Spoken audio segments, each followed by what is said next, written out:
وہ خاندان کا اکلوتا وارث ہے، آخر اس کے کچھ ہو جاتا تو میں ڈیوٹی سے ہاتھ دھو بیٹھا۔ خیر اب میں پاکستان سے باہر اپنی نانی کے پاس ایک پرسکون زندگی گزار رہا ہے۔ میں اتنے عرصے یہی کر رہا تھا، بس ہر دن انتظار کرتا کہ ثبوت میرے ہاتھ لگے اور آزر کو میں اپنے ہاتھ سے ماروں۔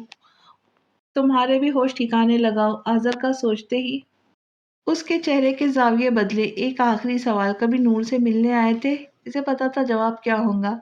اذلان کو پتا تھا اب اسے ہر جگہ سے شکست ملنی ہے۔ نہیں بھائی، ابو جان مار دیتے، تمہاری وجہ سے تو ٹرانسفر ہوا، پاگل ہوں جو موت کے منہ میں واپس آتا، جیسے بھی تعلقات رہے ہو۔ مجھے تم سے اس وقت ڈر لگ رہا تھا، پاگل آدمی جو ہو، مار دیتے ہو تو۔ اذلان خاموشی تھا، اپنی کسی بربادی پہ ماتم کرتا۔ ہاں یاد آیا، تم نے کیا کہا؟ نور سے بچے اپنے پاس رکھ کے اسے ڈائیورس دے دو گے؟ اذلان تو حقیقتاً گھبرا گیا، پھر سنبھل کے بولا، نہیں تو ہاں غصے میں کہا تھا جب وہ تمہاری حمایت کر رہی تھی۔ سنبھل کے، پولیس آفیسر ہوں، اندر کر دوں گا، ویسے بھی تمہاری میری بنتی نہیں تو رحم کی توقع تو رکھنا ہی نہیں۔ امان اسے وارن کرتے پھر سنجیدگی سے کہا، اذلان تمہیں سوچ سمجھ کے بولنا چاہیے، طلاق مذاق نہیں۔ تم نے کہہ دیا، یہ سوچا سامنے والے کے دل پر کیا گزری ہوگی؟ اذلان نے بات سمجھنے والے انداز میں سر ہلایا، اور کر بھی کیا سکتا تھا۔ اگلی قسط لے کے جلدی حاضر ہوتے ہیں، تب تک کے لیے خوش رہے، خوشیاں بانٹے اور میرے چینل کو سبسکرائب کرے، لائک کرے اور شیئر کرے۔ تو ملتے ہیں جلدی، اللہ حافظ۔